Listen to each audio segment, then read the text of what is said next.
അതിനു ഇപ്പോൾ നടി രഞ്ജിനി ടെലിഫോൺ ലൈൻ ചേരുകയാണ്. ശ്രീമതി രഞ്ജിനി, എങ്ങനെയാണ് ഈ ദിലീപിന്റെ ഇപ്പോഴത്തെ ഈ ഇരവാദത്തെ കാണുന്നത്? ഗൂഢാലോചന തനിക്കെതിരെയാണെന്നാണ് അദ്ദേഹം ആവർത്തിക്കുന്നത്.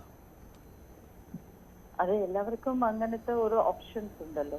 ബിക്കോസ് ഒന്ന് കോടതി നോൺ ഗിൽറ്റി എന്ന് പറഞ്ഞപ്പോ അപ്പോ ഒബ്വിയസ്ലി അത് അടുത്തത് ഡെഫമേഷൻ സൂട്ട് അല്ലേ പോകുന്നത്. സോ അതിന്റെ തിയറിയിലാണ് പോകുന്നത്. സോ എല്ലാവർക്കും അത് ഓപ്പർച്യൂണിറ്റി വേണമല്ലോ. സോ ആ നിയമത്തില് പോട്ടെ. പക്ഷെ അതേസമയത്ത് തന്നെ അതിജീവിതയ്ക്ക് നീതി കിട്ടിയിട്ടില്ല എന്നൊരു പക്ഷം കൂടിയുണ്ട്. ഇന്ന് താങ്കൾ ശ്രദ്ധിച്ചു കാണുമല്ലോ, നടിയും ഡബ്ബിംഗ് ആർട്ടിസ്റ്റുമായ ഭാഗ്യലക്ഷ്മി സിനിമാ സംഘടനയായ ഫെഫ്കയിൽ നിന്ന് രാജിവെക്കുന്നു. അതിന് കാരണം ദിലീപിനെ ഉടൻ തന്നെ സിനിമാ സംഘടനകളിലേക്ക് തിരികെ എടുക്കുവാനുള്ള തീരുമാനത്തിലുള്ള പ്രതിഷേധമാണ്. അതോടൊപ്പമാണോ താങ്കൾ? ബിക്കോസ് എല്ലാ അൾട്ടിമേറ്റ് ഇത് കോടതിയുടെ ജഡ്ജ്മെന്റ് ആണ്. Nobody is above the law. അപ്പോ അവിടെ അഡ്വക്കേറ്റ് അസ്കർ ഉണ്ടല്ലോ. അപ്പോ അസ്കർക്ക് I think he was just explaining ആ ലീഗൽ പോയിന്റ്. അപ്പൊ അങ്ങനെ ഇരിക്കുമ്പോ ഒരാൾ ഒരു കോടതിയിൽ വന്നിട്ട് ആ ജഡ്ജ് നമ്മൾ അവിടെ ജഡ്ജ് ഒരിക്കലും ഒരു കേസിനെ ഇൻവെസ്റ്റിഗേറ്റ് ചെയ്യാൻ പോകുന്നില്ല. Investigation will be done by the police ആണ്. അപ്പൊ അവർക്ക് ജഡ്ജിയുടെ മുമ്പിൽ എന്തൊക്കെ തെളിവുണ്ടോ ആസ് പെർ ദാറ്റ് ആണ് ഇന്നലത്തെ ജഡ്ജ്മെന്റ്. അവിടെ ദിലീപിന് അവിടെ സഫീഷ്യന്റ് എവിഡൻസ് ഇല്ല. അത് കാരണം കൊണ്ടാണ് ദിലീപ് വിട്ടു, ഇന്നസെന്റ് എന്ന് പറഞ്ഞു വിട്ടത്. ബാക്കി 1 to 6 ആൾക്കാർ അവർ ആ ആക്ടില് ഇൻവോൾവ് ആയി ശരിക്കും.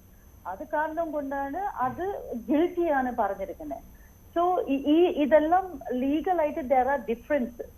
അപ്പൊ അങ്ങനെ നോക്കുമ്പോ കോടതിക്ക് എന്താ തെളിവ് വരുന്നു അത് വെച്ചിട്ടല്ലേ ജഡ്ജ്മെന്റ് കൊടുക്കാൻ പറ്റുള്ളൂ. പക്ഷേ ഇന്നലെ ഒരുപാട് ആൾക്കാർ ഇത് ജഡ്ജ്മെന്റ് ശരിയില്ല, പിന്നെ ജഡ്ജ് കുറ്റം പറയാൻ തുടങ്ങി, പിന്നെ കോടതിയിലെ എന്താ ഇങ്ങനത്തെ വിധി വരുന്നേ, അങ്ങനെ പറയാൻ പാടില്ല. ബിക്കോസ് നമ്മളെല്ലാവരും at the end of the day നമുക്ക് നീതി വേണമെങ്കിൽ കോടതിയിലാണ് പോകുന്നത്.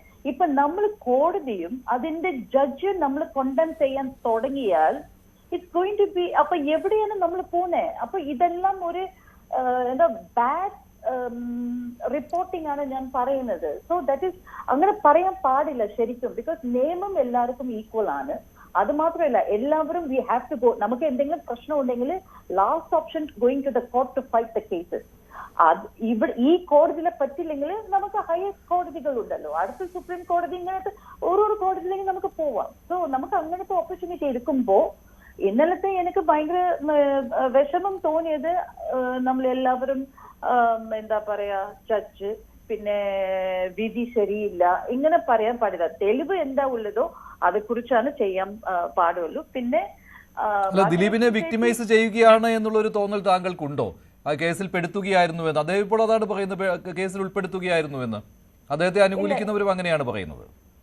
ഞാൻ ആരെയും സപ്പോർട്ട് ചെയ്യുന്നില്ല. ഞാൻ ശരിക്കും എടുത്തു നോക്കിയാല് സർവൈവർ എന്റെ സിസ്റ്ററിന്റെ ഇത് എന്താ എക്സ്പീരിയൻസ് അത് ആർക്കും അത് അങ്ങനെ എടുക്കാൻ പറ്റൂല. Because that is not fair. എല്ലാവർക്കും അങ്ങനെ എന്താ പറയാ, എനിക്ക് ഭയങ്കര വിഷമമുണ്ട്. ഓക്കെ, പക്ഷെ എന്താ ചെയ്യാ, നമ്മള് ഓൾറെഡി 1 to 6 ആൾക്കാരെ നമ്മൾ വി ഫൗണ്ട് ഗിൽറ്റി ബിക്കോസ് അവർ ആ ആക്ടില് ഇൻവോൾവ് ആയി.